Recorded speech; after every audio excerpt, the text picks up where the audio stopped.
you, Joe. So I'll be showing you guys how to use YouTube, a step-by-step guide. So you don't necessarily need an account to use YouTube. You could access the content without having an account. You go to the YouTube website. On the left hand of YouTube, there's a menu that shows different types of contents, channels, movies, shopping, music, live streams, gaming, news, sports, whatever you can think of. You can click and watch that content that they advertise at the main page, or you could go straight to the search bar and you could search the specific content you already know you want to watch. And then you could expand your screen to full screen to whatever preference you like and just enjoy the content. Next, we have Jocelyn. For the audience and demographics, I'd like to start by saying that YouTube has a massively wide and diverse global range. The total number of daily active users is approximately more than 122 million. YouTube reaches more adults age 18 to 49 than any cable network in the United States. However, its audience is not limited to this age group. Statistics show that 95% of American adults age 18 to 29 use this platform, as do 91% of adults age 30 to 49, 83% aged 40 to 64, and 49% aged 65 and older. As for gender, YouTube's audience is fairly evenly split between men and women, with slightly more men users. Statistically, 53.9% of YouTube's users are men and 46.1% are women. YouTube is a global platform with users in virtually every country. However, the platform's largest user base is in India. Second would be United States, then followed by Indonesia, Brazil, and Russia. The audience is typically interested in a wide range of topics with everything in between. However, some of the most popular categories would be gaming, beauty, fashion, cooking, and food and technology. Overall, YouTube's audience is incredibly diverse and includes people from all age groups, genders, countries, and backgrounds. This makes it a powerful platform for content creators who want to reach a wide audience with their message or products. Now Min will be talking about its use. Thank you, Jocelyn. So what's the benefit for using the YouTube in a healthcare facility? It's providing the result for the educations to pass authentic and informative content, which are building a result page for any and everyone connected to the paramedic industry. Is it improving the professional network through the comment, share, review, and other audience engagement forms?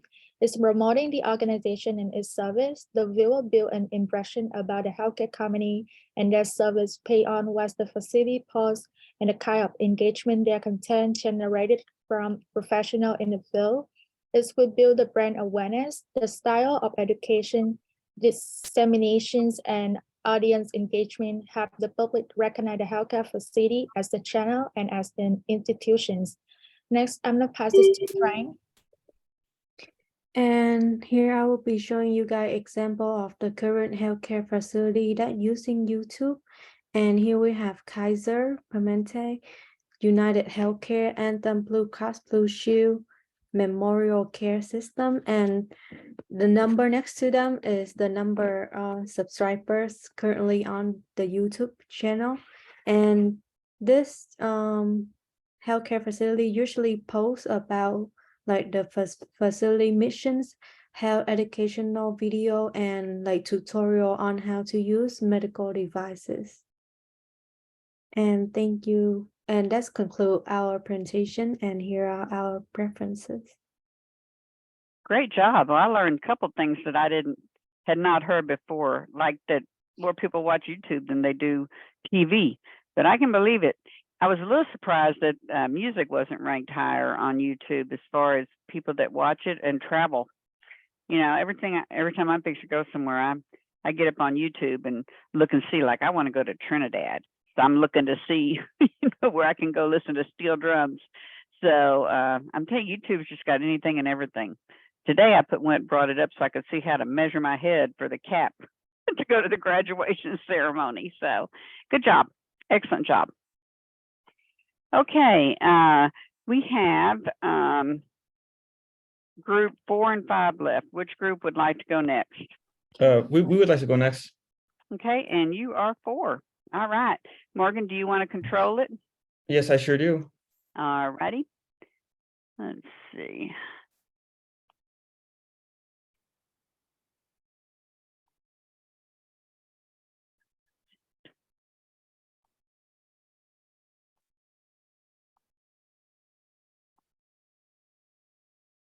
Okay, you got it. All right. Let's see here. Share. You guys seeing that? Yep, we got it. Okay. Well, hello class. We are group 4. My name is Morgan, and joining me this evening are Julia, Calvin, Daryl, Celine, and Mindy. Tonight we will discuss the unique social media site LinkedIn and how the healthcare industry can get the most out of it. But before we get into that, I will pass it over to Celine, who will begin by explaining just exactly what LinkedIn is. So, Ms. Celine, please take it away. Thank you. So LinkedIn is a social networking site for professionals to connect, share, and learn. This site is for anyone who is interested in taking their professional life to the next level by looking for new opportunities to grow their careers and connect with other professionals. So LinkedIn can be used to, as mentioned before, can find and connect with new professionals, get back in touch with old colleagues, find and apply for jobs or internships, participate in groups based on interest or professions, share experiences and stories, and learn about new skills. Moving on to Calvin, who will discuss creating an account. Thank you, Celine. So what you want to do is navigate to the LinkedIn homepage, and then you click new to LinkedIn and you press join now. You type your information and then you click agree and join, and then you complete any additional steps prompted. So I'll be passing on to Daryl. Thank you.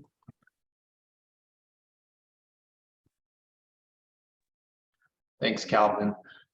So understanding the features of LinkedIn, there's a ton of great features with LinkedIn. And one of the biggest things is creating what's called My Network. What you do is you use My Network to build and create a network of connections, and you can use these connections to help with job searching if you're looking to get hired. If you work in the hiring department, you can hire potential candidates. And you can also just get certain business tips that are related to the industry that you work for or working in.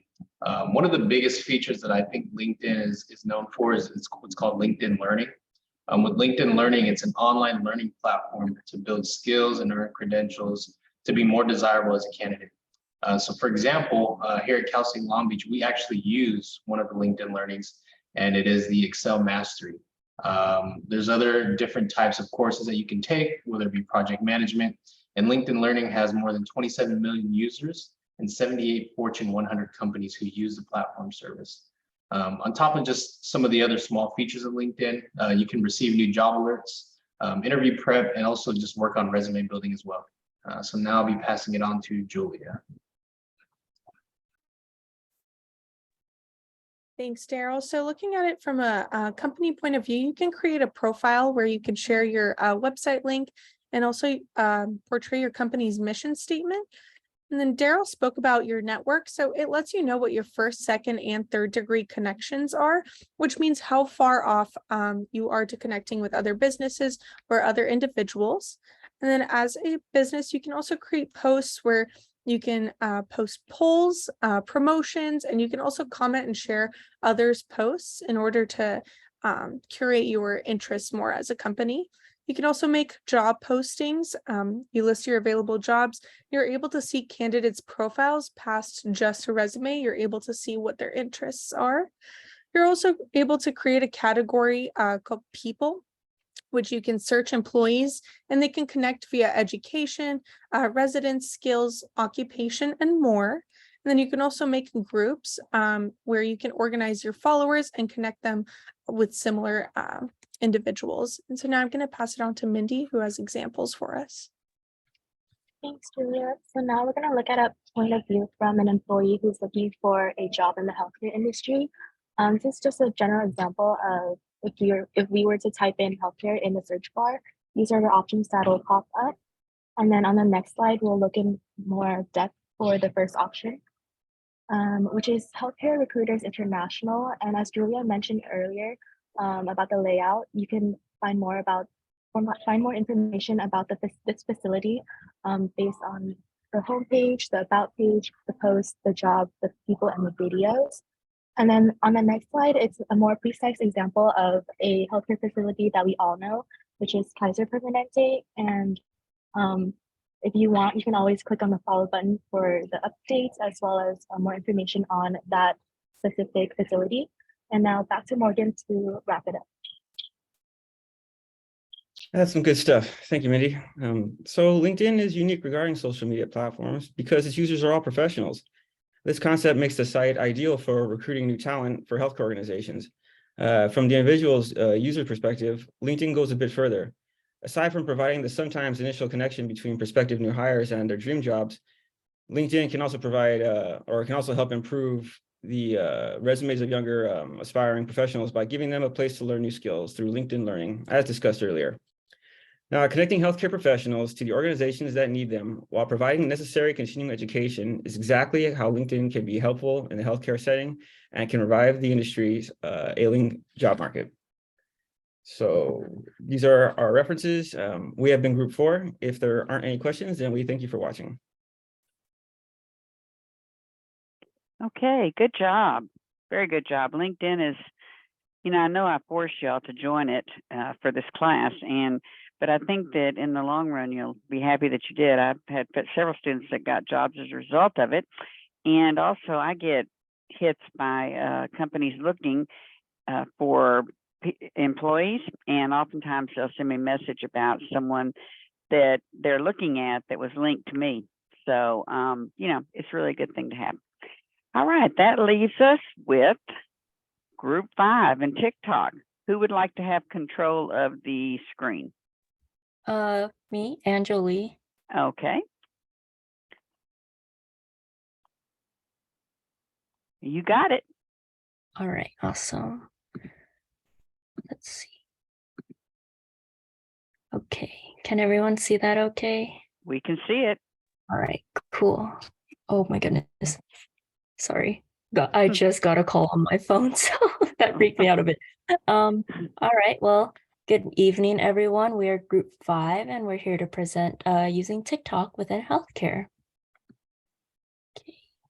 So this is a brief overview of what we'll be going over tonight. So as you can see, we have the intro, the function, a step-by-step on how to create the account, an education bit, promotion, as well as a key takeaway. So with that, I'm going to pass it on to Kathleen. All right. Hi, everybody. So essentially, what is TikTok? And if you don't know by now, wow, that's good for you. But I'm here to tell you. So it's a popular social media platform where you can watch, create, and share short videos, usually under a minute. It was launched in 2016 by a Chinese tech company, but it has expanded over time.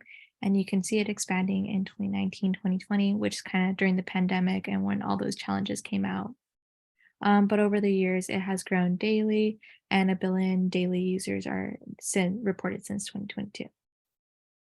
And with that, I'll pass it over to Vanessa. So when discussing the uses of TikTok, it's essentially a form of entertainment and comedy. The app allows users to create videos from 15 seconds up to 3 minutes. So when you open up the app, you're designated straight to the For You page, which is basically a homepage. The For You page uses an algorithm that is determined through video interactions, such as liking, sharing, or saving videos, or even just stopping to watch the video in full. This tells TikTok that you're interested in whatever specific content, so therefore it'll push out more content that's similar to that. Another part of TikTok that I want to point out is the different subcultures on the app, such as cooking, book talk, beauty, dance, and education. There's several different subcultures that you may come across.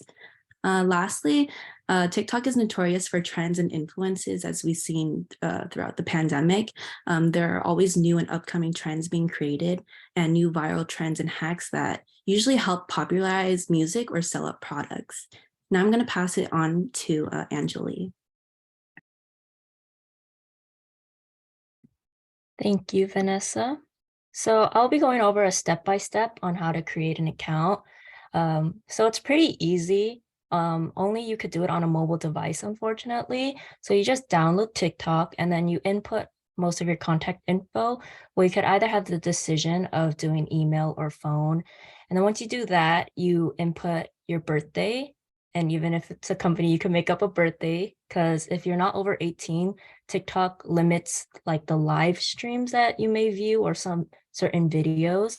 So it could be restricting if you want to start creating certain content for your audience. So once you create a username that could be similar to the other platforms that you may have, it's pretty easy to now put yourself as a pro account. So you're technically a personal account until you go into the settings and turn yourself into a pro account, which is basically a business account where you could see the analytics and other things that go on, and you could start putting advertisements and everything on For You pages directed towards your audience. So once you get all that down, you can just start creating videos. So it's whatever target audience you have, and you could do dances or other certain trends. So it's pretty easy to start creating an account and start doing videos and everything like that. And I'll pass it on to Catherine. So for TikTok, there are 3 main categories in which healthcare professionals can incorporate education. So one being engaging with patients through Q&A. So this serves as a forum where individuals can get medical or health information or just get their answers question in real time and quickly. Second being educating about their services or specific health concerns that users may have. And this can also raise awareness among the general public, since many people don't really pay attention to healthcare anymore. And then the third is correcting misinformation. So providers can provide accurate medical information, yet still honoring patient privacy, but in a fun and creative way. So engaging through Q&A, so people don't have to worry about going into offices and whether their insurance will cover their visit or not. And this allows for more interaction between the person posting and their audience. People used to use Google for most of their information, but now people are using TikTok. And then on TikTok, people can just look up specific area or questions they have and then find related information. The next slide is an example. So this is a doctor. She's a oculofacial plastic surgeon. And basically in this video, she's just answering somebody who commented asking why they always have watery eyes. Touching on services and concerns. So kids and teens are watching an average of 91 minutes on TikTok per day compared to YouTube, where they only spend about 51 minutes. So attention spans have decreased, and TikTok allows for people to watch small videos or even 3-minute videos, but generally they're shorter than YouTube videos. And this can basically encourage individuals to take better care of their health or be educated on things that they're considering doing or doing themselves. And usually this is done with fun sound and dances, and then doctors will point to the information or do voiceovers. The next slide. So these are examples. Most of the time they use like a fruit, or they actually show the procedure itself. So this is where people can know like, oh, if I'm going to do a fat dissolving in the full stomach, what happens? And then lastly, with correcting misinformation, so doctors can use TikToks to educate and build trust between them and their users, providing quality information, which increases patients' understanding of health information and patients' participation in their own healthcare. And the next slide is an example. This is a dermatologist. He's just talking about the skincare mistakes that people tend to do, but they don't know, which can be very helpful for anybody who's trying to better their skin. Next, I will pass it on to Jamie. Thank you, Catherine. TikTok massive audience provide an excellent opportunity to promote healthcare and information and services. Usually short, engaging video on TikTok can educate people and promote better health practice and behaviors. Popular hashtags like healthy lifestyle, mental health awareness, tip from the ER, or self-care usually can connect with individual interests in the healthcare and promote healthcare-related content to a wider audience. By showcasing healthcare professional, TikTok can help to build trust and establish credibility in the industry. And also promoting healthcare on TikTok can empower individuals to address health disparity.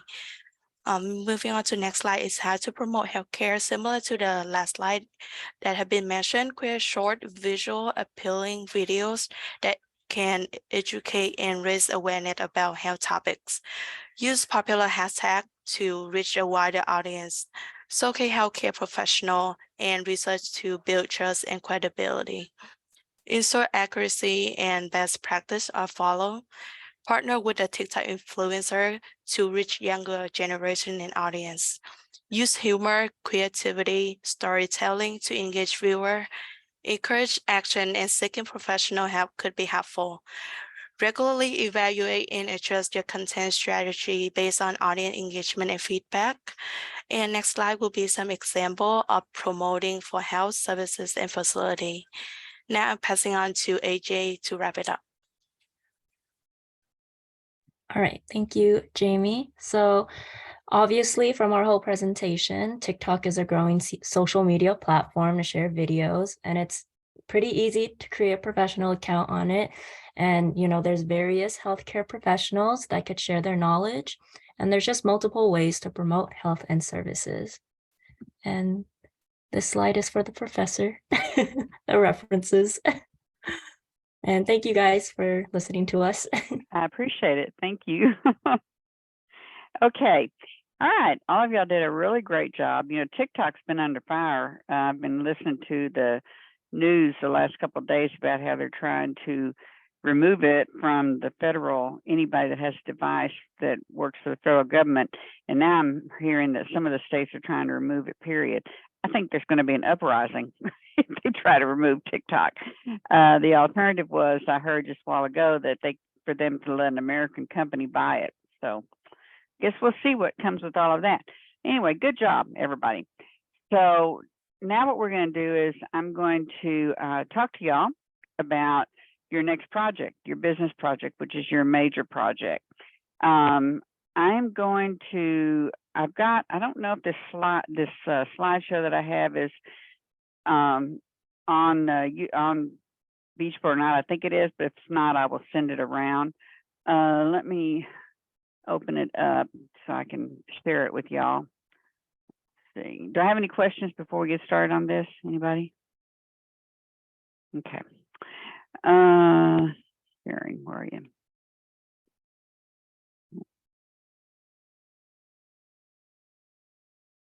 Okay. Can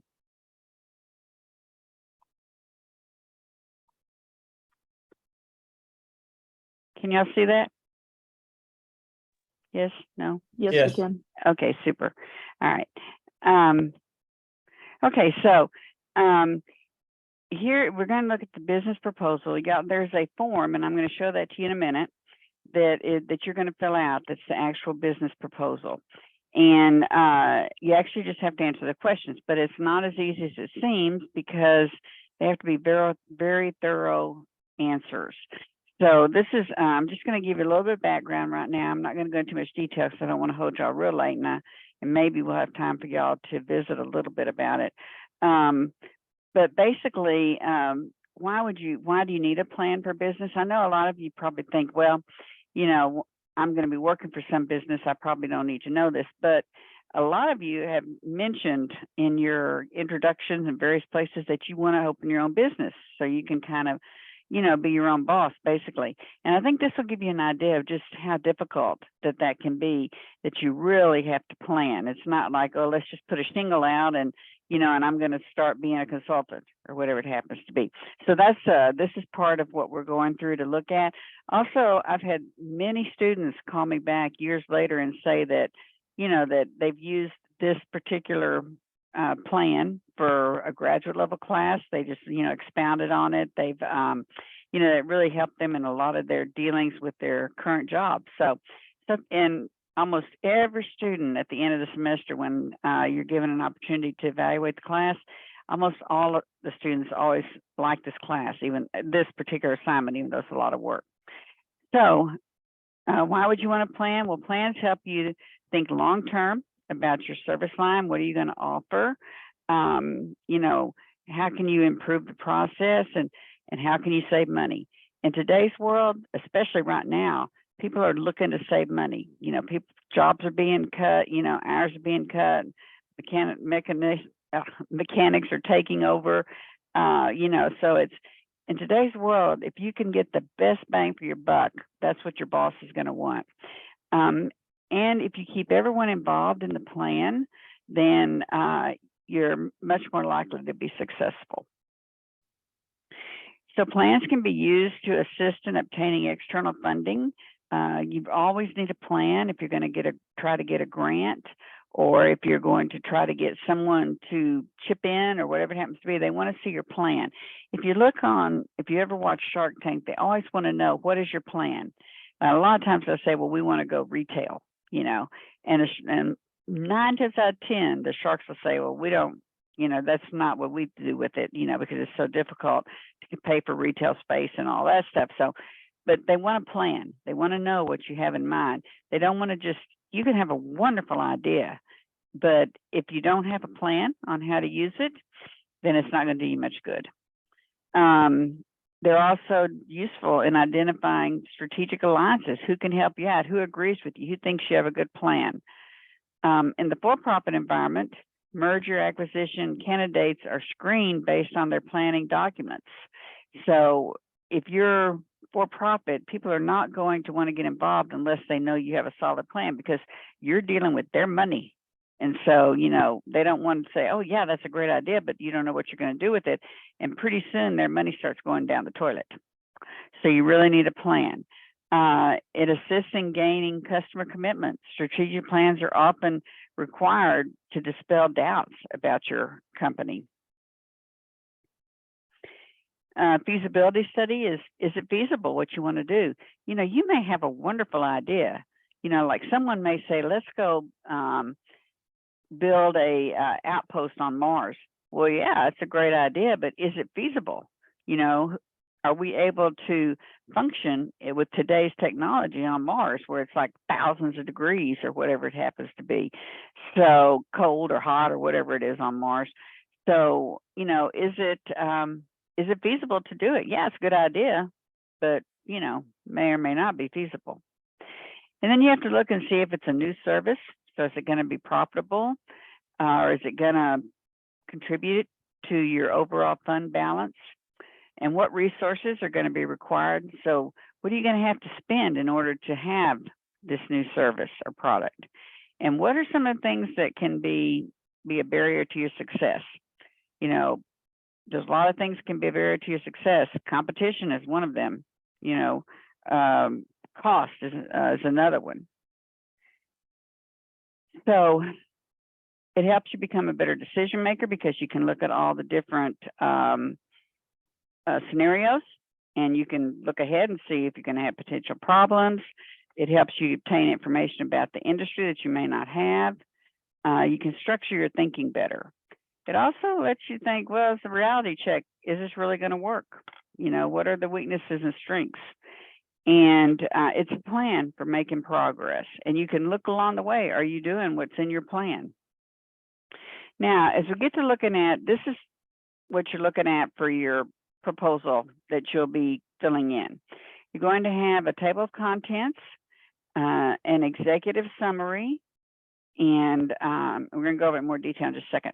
Organizational profile, the marketing plan, the operational plan, the financial plan, and appendix.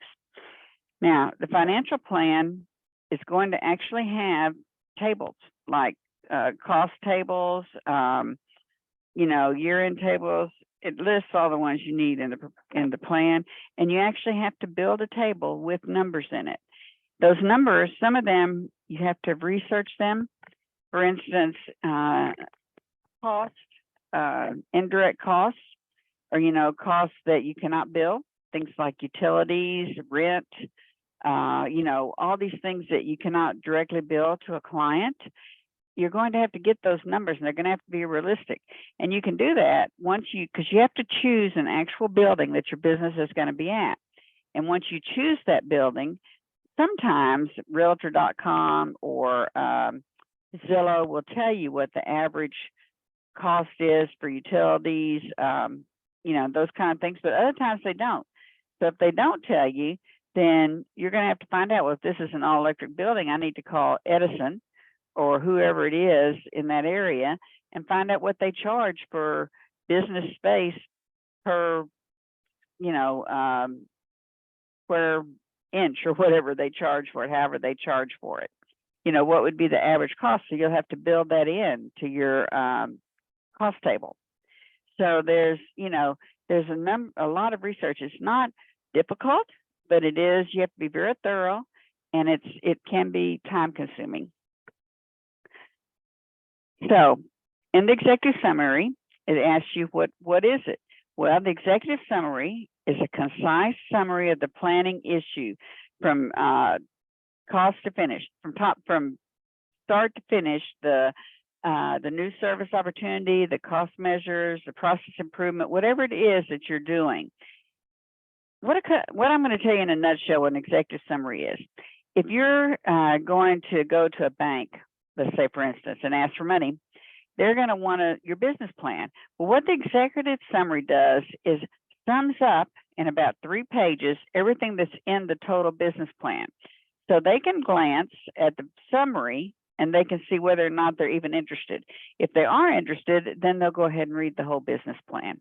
But the executive summary basically sums up everything that's in the back part of the business proposal.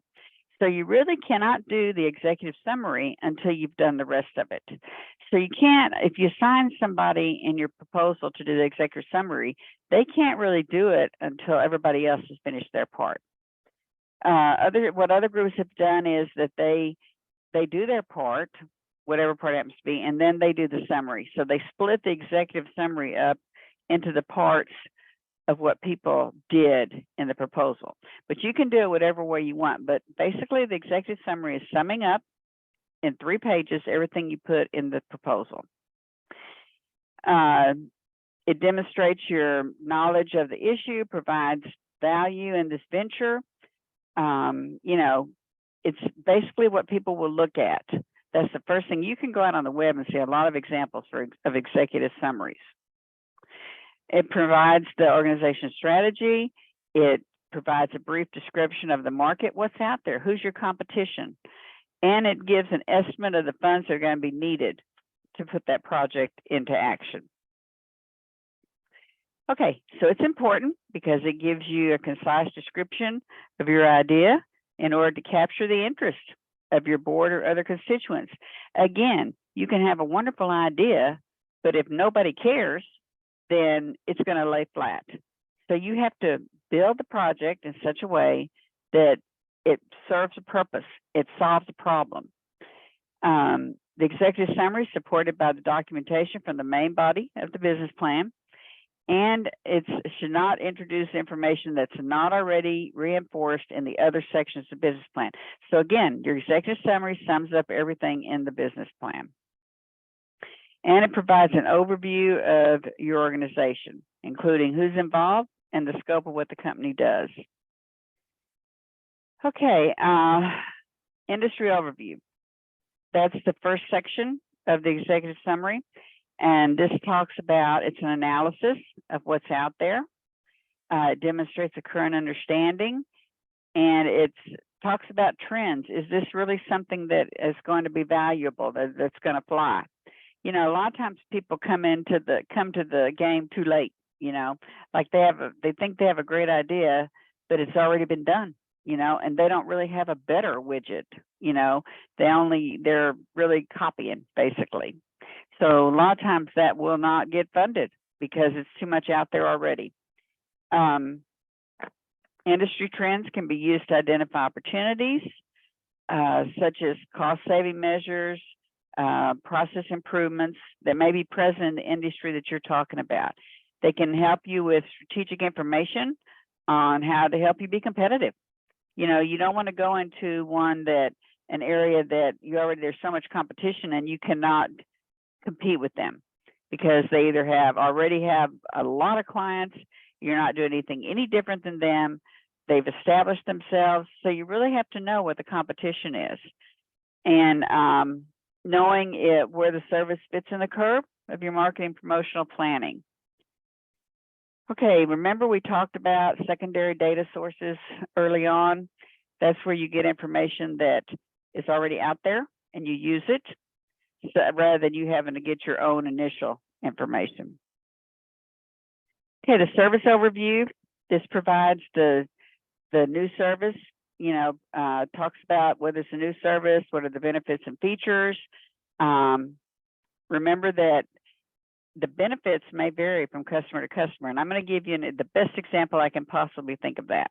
And this isn't directly in a business, but let's say you're laying out a business plan and you found this great building that is really wonderful, but there's no parking. Like they have to go 2 blocks down the road and park in some kind of a public parking garage. And so, you're getting a really good deal on it, but anyone that's coming is going to have have a trek back from a parking garage.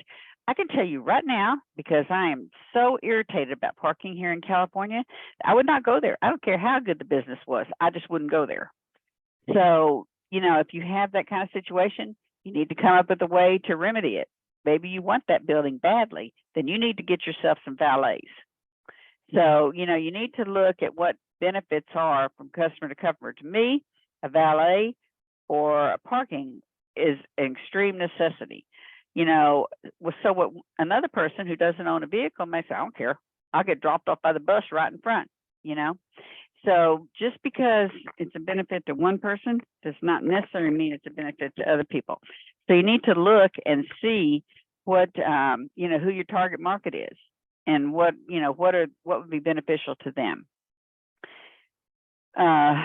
Another example would be having a patient under supervised care within 3 hours of a call.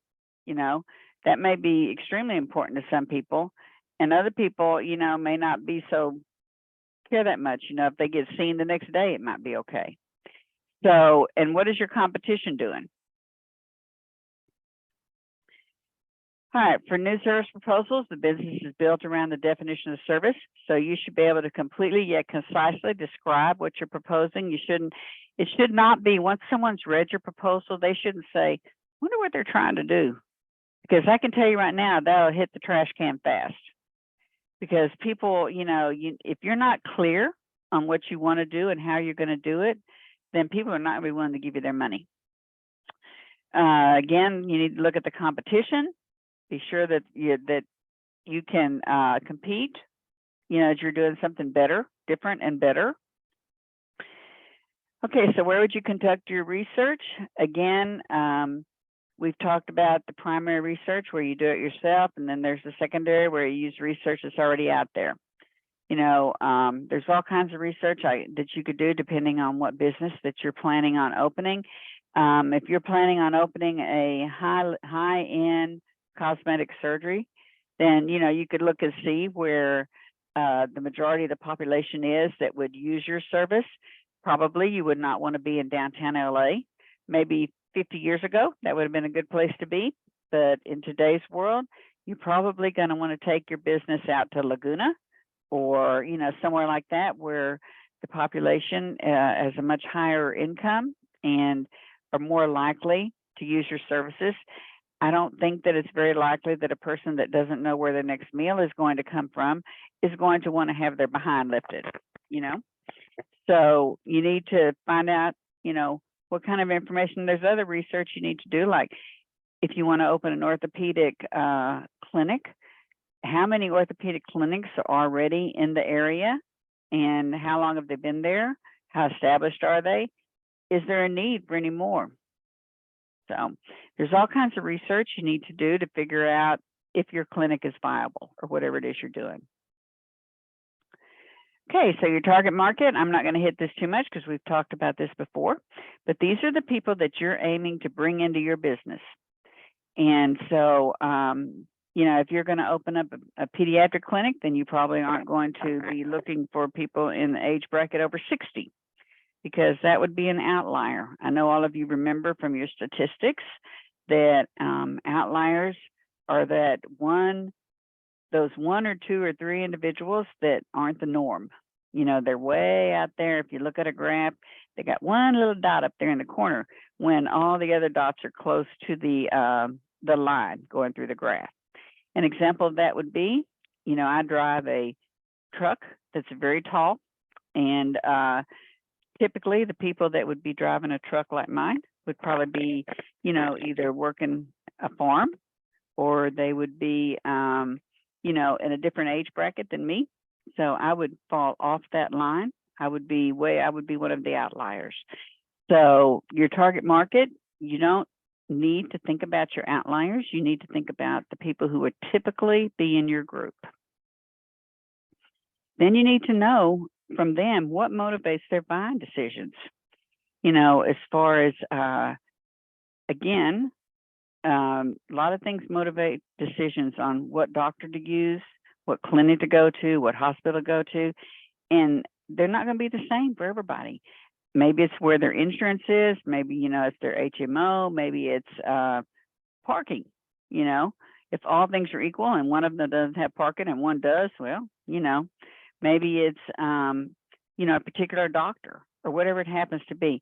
But not all the target group is going to be motivated by the same thing for their buying decisions. Okay, so this is important because you need to know the size. You need to assess how much money they're going to bring into you, basically. What is the dollar potential of your proposal? Who you serve is often not who you want to get. A target market is the group you want to go after and gain as clients, which may be different from the customer base that you are presently serving. You may want to make a move of sorts to a different type of customer base, and maybe because it's a different section of what you're doing, or maybe because you're not profitable, or whatever it happens to be. So you need to look at the target group, the target market, for what it is you're wanting to do. All right, your competitive analysis, this is very important. You need to find a real company that would be your competition, not one you make up, you know, but one that is actually around, that has been in business for a while, that would be the competition for whatever you're doing. And you need to, in the paper, which we'll go over in a minute, you need to analyze the different parts of that company to determine, you know, how much competition they actually are going to be for you, and if you're doing something different that would make you be able to compete with them. All right, then you're going to look at the promotional strategy, marketing. How are you going to market your company? And this is again looking at promotional strategies and the possibilities of what you can do. Okay, it's marketing mix. You know, you can have all different kinds, and this is kind of bringing it all back together with your research and why it's important. And then you're going to go into pricing. And this is a break-even calculator that is, last time I checked, it is still there. Basically shows you what it takes to break even and what it takes to make money. All right, the service delivery plan, how are you going to deliver your product? Are they going to come to you? Or are you going to have some sort of a van? You know, are you going to deliver electronically? How are you going to deliver your particular business? Or is it going to be a mix of different kinds of delivery plans? Human resources, we're going to talk about the people that you're going to need to run the company. Who are not people's names, but what positions are you going to need? If you're a small company, maybe the CEO will also be the president and the main doctor. You know, if you're a larger company, you're going to need, you know, more positions, as well as, you know, like a human resources officer. But you're going to have any business, more than likely, is going to have both clinical and non-clinical. You'll have to list those.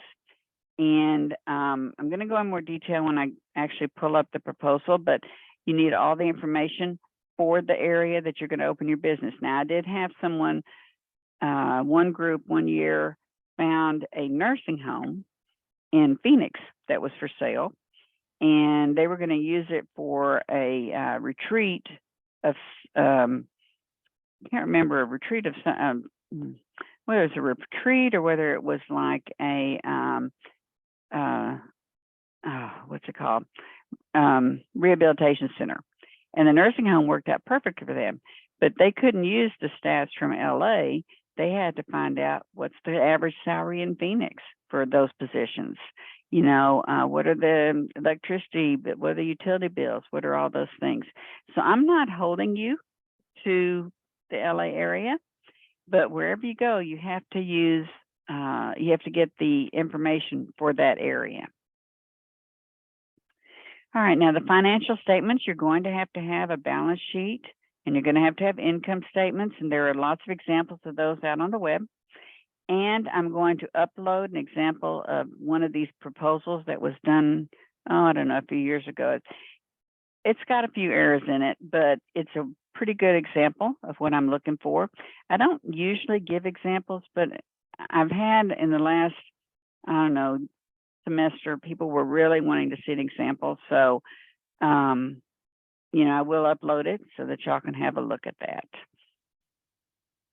Okay, this is kind of a typical balance and income sheet, but you can use whatever formula you want to for it. It doesn't have to be this one.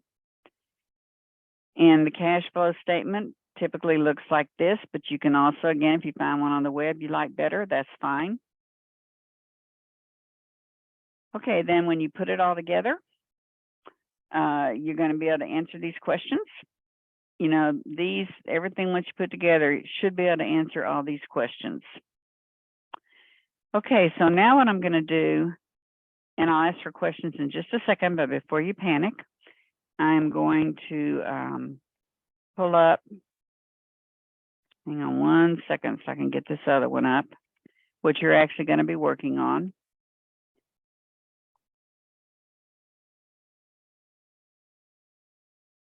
Okay, let me screen share this with y'all.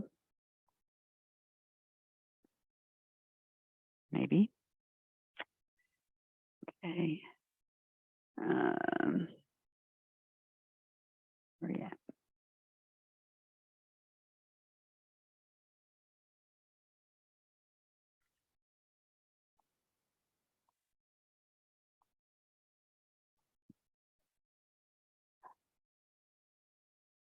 What is this? Not what I meant to put up. Let me see. Oh, wrong one. All right, let's try this again.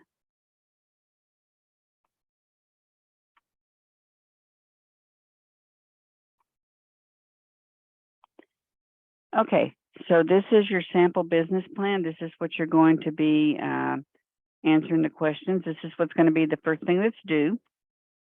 And as you can see, this is the executive summary.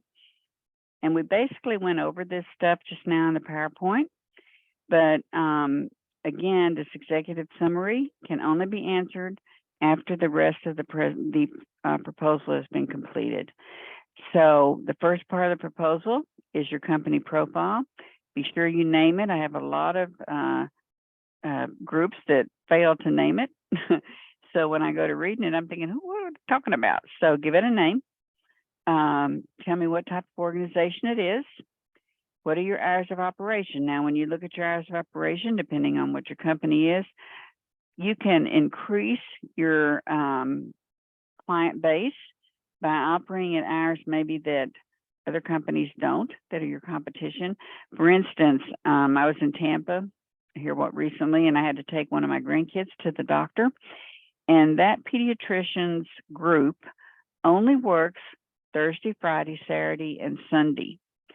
So, but they're open like 8 to 9 at night, all 4 of those days. They have a tremendous amount of business because they cater to parents who work. And it's an ideal situation for parents who, you know, work and they can take their children on the weekend, or they can take them after 5 o'clock at night. So they are doing a booming business. So consider hours of operation that, you know, maybe a little off the beam, you know, like different from what other people do. And that may considerably ramp up your base. And the scope of your line of service, and what that is what do you offer? You know, what are you offering? These links that I have in here, they were working as of January. I'm hoping they still work, but you can look at those links and you can get examples of what the scope of line of service is. And then who your clients serve, that's basically your target market. Where is the location? I need a real address, a real business, you know, like a real building that is out there that you can find. Like I said, you can find it on realtors.com. You can find it on Zillow. You can just be driving down the road and see you know, a for lease sign and say, well, I think that would be perfect. You can go online and see if you can find the information on it. And that would be, you know, your business. And are you a profit, for-profit, or a nonprofit? That's all that goes there. You're going to be for-profit or nonprofit. Now, I don't know if I've told y'all this before. I can't remember what we said from class to class, but for-profit and nonprofit does not mean that you aren't making a profit. That designation means, it's really the federal government designation, and what it means is that what happens to the money you make at the end of the year. If you're a nonprofit, all the money that is extra after all the bills have been paid then goes back into the business. It doesn't go to a bunch of shareholders and you know, the people who own the company or have money in the company. For profit, the money that is left over at the end is distributed to the owner and to the shareholders. So, you know, and it's really, like I said, it's really a tax category. And because I'm telling you that nonprofit makes you think, oh, they don't make any money. And that's just not true. How long do you think a hospital would stay in business if they made no money? You know, like that would, so let's say that you graduate and some hospital says, oh, I'm going to make you the head of the emergency room. I'm going to make you the manager of the emergency room. Oh, yeah, great. How much are we going to get paid? Well, nothing. We're a nonprofit, so we can't afford to pay you anything. How many people would go to work for that, right? So you have to be, you know, you have to designate as profit or nonprofit. And even if you're nonprofit, you're making money. You're making a lot of money. Okay, the industry overview. These are social changes, and there's examples on these blue links, but what type of social changes could affect your company? You know, there's a lot of social changes that can take place, you know, that would affect how a company is viewed. I can tell you that 30 years ago, it was not common for people to have plastic surgery to remove wrinkles and lift their behinds and, you know, all the other things. But a lot of social changes, you know, things like now, especially in California, you know, it was kind of a shock or culture shock for me when I came from Texas, because I saw so many people that had plastic surgeons on speed dial.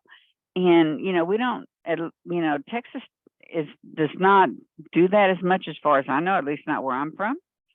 And so, you know, what makes it more socially acceptable? Social changes. And there are other social changes also that could affect your company.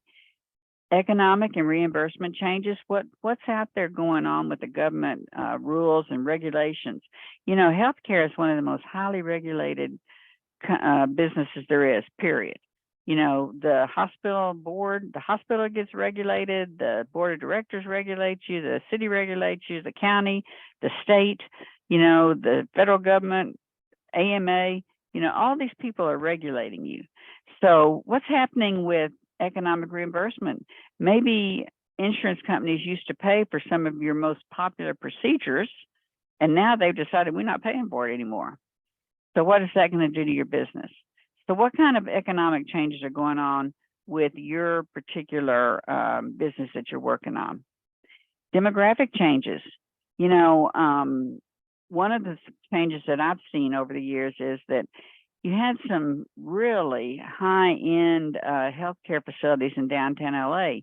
And then as people began to move out of the LA, Hollywood, that area, and move out to the suburbs, you know, the demographic changes were extreme, you know, on the clientele. Also, you know, if you're living in an area that is primarily single-family homes, and all of a sudden those homes get plowed down and they become multifamily facilities, apartments, and things like that, you also will oftentimes get a demographic of people living there.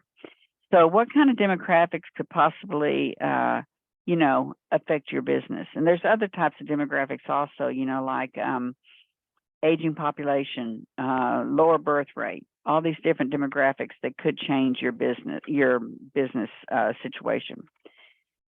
Healthcare delivery changes. I can tell you the biggest example of healthcare delivery changes in recent times is during COVID, people did not want to go to doctor's offices.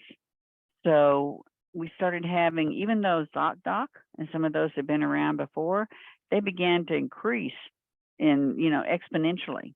And they began to get more and more popular and more technologically advanced. So healthcare delivery changed a lot. So what else is going on in healthcare delivery? Changes. And then there's regulatory and political changes. Like I said, you are one of the most regulated. I tell you, anyone that wanted to be a compliance officer could probably find a job pretty easy, because I don't think there's that many people that want to be compliance officers. You have to keep up with, all the changes at every single level. So what's going on specifically in your area that you can find in your particular type of medical business? And then what are some of the key factors, success factors in your segment of the industry? You can find that out on the web. Also, this is just one place you can look. What are some of the things that make your particular business be successful? They're best practices, basically. What are the barriers to entry into this? And there's a lot of barriers to entry. It can be too much competition. It can be the cost of the equipment. It can be a lack of professionals to work in your business. Whatever it happens to be, what are some of the barriers? You just need a couple in your segment of the industry. And then there's also barriers to exit. If you have been treating Medicare, Medicaid patients and they're in the pipeline and you've been getting paid for it all along the way, then, if you decide, well, I just can't support it anymore, I'm going to close my doors, they will come after you with a vengeance. You have to make sure there is a place for them to go. You have to make sure that, that you don't leave somebody high and dry in the middle of some kind of treatment. So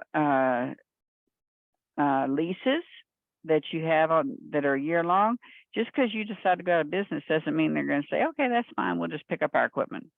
You're going to owe that money. So what are some of the barriers to exit in this particular business? And then when you look at the service overview, what's unique about your service? If it's a new service, what makes you unique and different from everybody else? What value does it provide to your key market? What are the benefits of your service? And this is all pretty easy, pretty self-explanatory. How are you positioned against existing services? What's your competition like? And what are you doing differently that would make people want to come to you? Now, your competitive analysis, again, as I stated a while ago, you have to have your one company that is your chief competition, and this has to be about them. What makes them different? What do they do for their customers that others do not? Describe their customer profile. Now, you can get that typically by looking at their website, by looking at reviews. You can tell basically what their customer profile is. You can tell by what their services are. Like if you're looking at my mind has just gone blank. I don't know what's wrong with my brain today. Something like, for instance, pediatric clinic. You probably are not going to go looking for a customer that is in their 70s. So you need to describe what their typical customer profile is, and their pricing strategy to be if their website doesn't say it and you can't find it somewhere, then you could call and you could just say you were thinking about having some services done. Can they send you a price list? Or, do they have any kind of a list or any kind of information that would let you know what some of these services are that you're wanting. What is their marketing or advertising approach? A lot of times these companies that have been around for a while, they'll just, be word of mouth, but others might have billboards, they might have newsletters, they might have, what are they doing to advertise as far as what are they doing that your competition? And then why would a customer use them?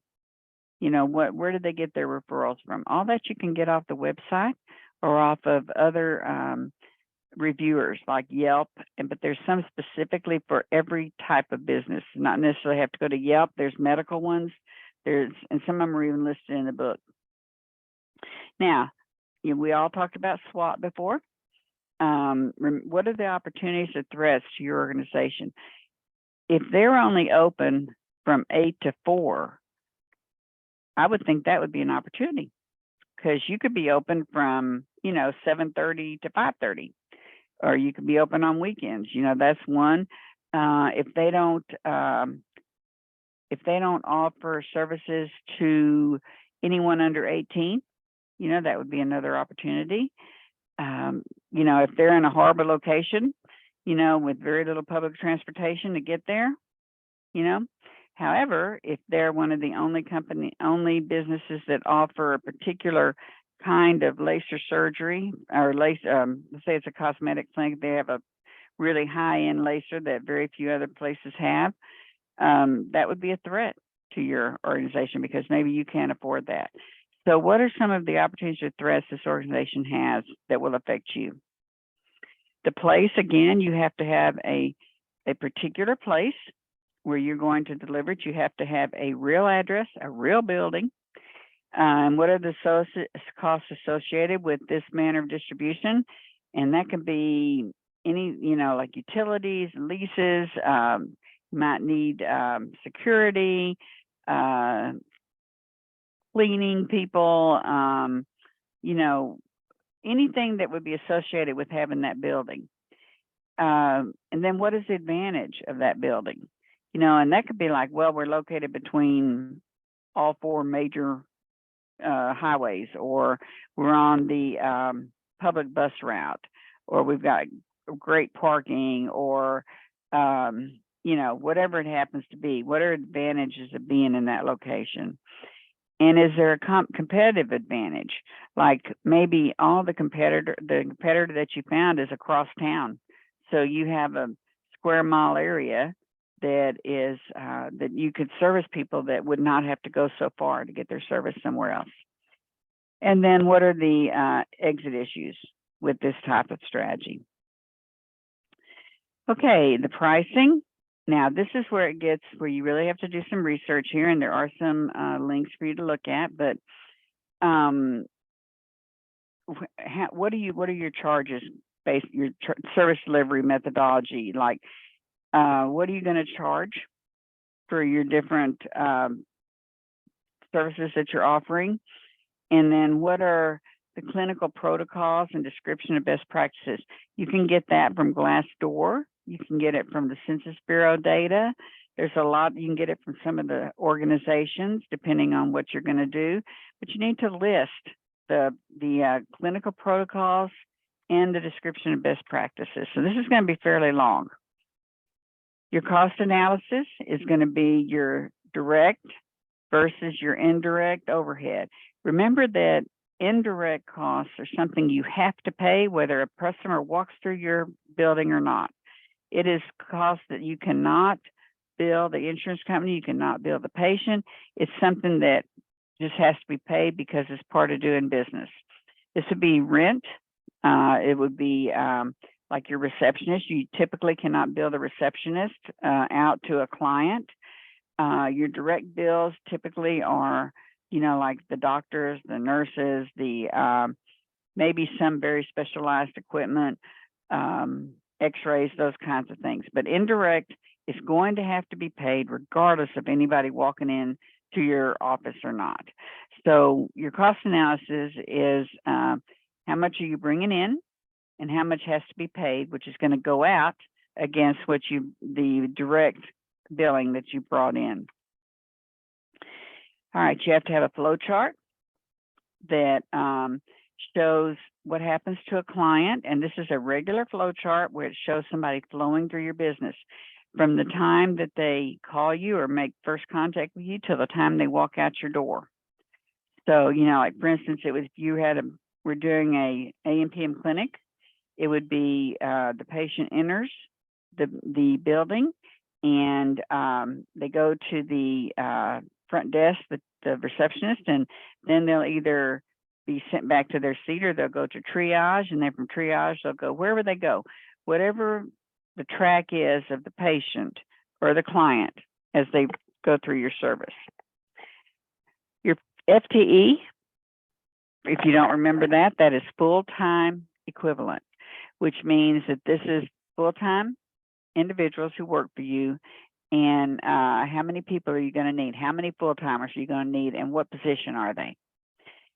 Your space requirements are you're going to have I think it's in this area, maybe another area, that you're going to have a floor plan for the building that you selected. And sometimes the floor plan is already on Zillow or Realtor.com, where it's at. Sometimes you'll have to draw that floor plan. They'll tell you what the space is, but you'll have to draw it out or do some research on getting a floor plan for that particular building. But you can't necessarily just use the one that's there, because I want each room labeled. So if you're going to, hopefully you'll have someone that can do it on the computer. There's a lot of free apps out there that allow you to do it. You're going to take each room, and I need the dimensions of those rooms, like 8 by 9 or whatever it happens to be, and what you're going to use that room for. That's all part of what needs to be on the floor plan. Okay, the human resources section.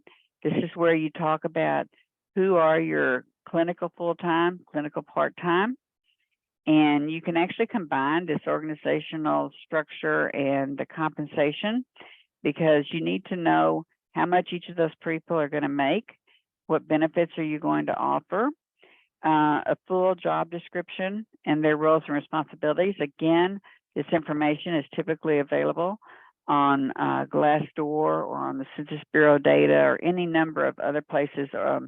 Professional organizations will have that information. All right, your balance sheet and income statement and cash flow statement. This is the information that you're going to need. And in the back of your book, they talk about this in more detail, but you need to have this, take this into account when you are building your balance sheet and balance and income statement and your cash flow statement.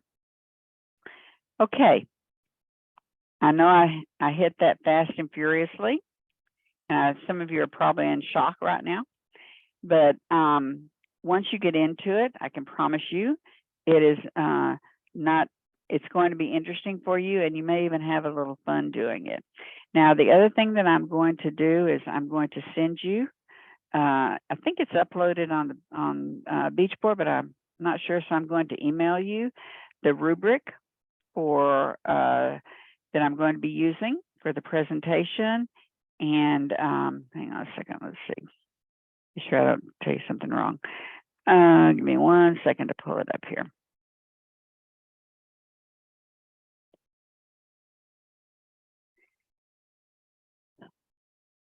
Okay, so I'm going to be sending you the rubric that I'll be using for the PowerPoint that you're going to create, because after I grade your proposal, I'll give it back to you, and then you'll have at least 2 weeks to turn it into a PowerPoint presentation that you will present to the class.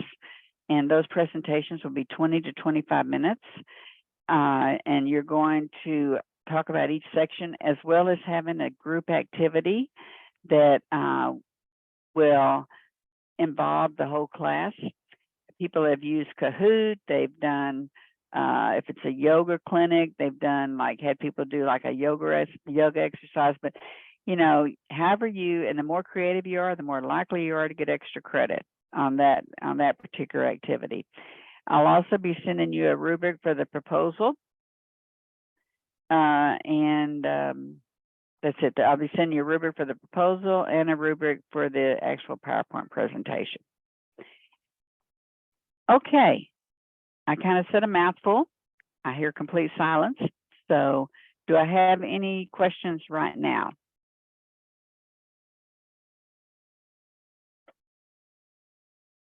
No? No. Okay. All right. Yeah, I should have a pretty good idea. Now it's already pretty late, but what I'm going to do is I'm going to open up the breakout rooms, and y'all can, visit for about 20 minutes, or you can call it a night. And I will leave that up to you as a group, what y'all want to do about that. And let's see what else I need to tell you. If you're having any kind of fear or anxiety, text me or email me or call me, and I'll do what I can to calm you down. But I promise you that all the students have always loved this activity. I will also send you an example of one that was done a few years ago. I think it might have been from one of my graduate classes, but it's the same project. Again, it may not be perfect, because no one is really perfect, but it gives you an idea of what I'm looking for, an extreme idea of what I'm looking for. Okay, any questions? Not traumatized, but no questions right now. Okay, all right, so what I'm going to do then is I'm going to open up the breakout rooms. Y'all are in the same group you had for the current project, and you can self-select into it. If y'all opt to call tonight, I am okay with that. It is completely up to you, but I will make it available to you for the next 20 minutes. And then we'll kind of go from there. They are open, so you are free to go or free to go into the room.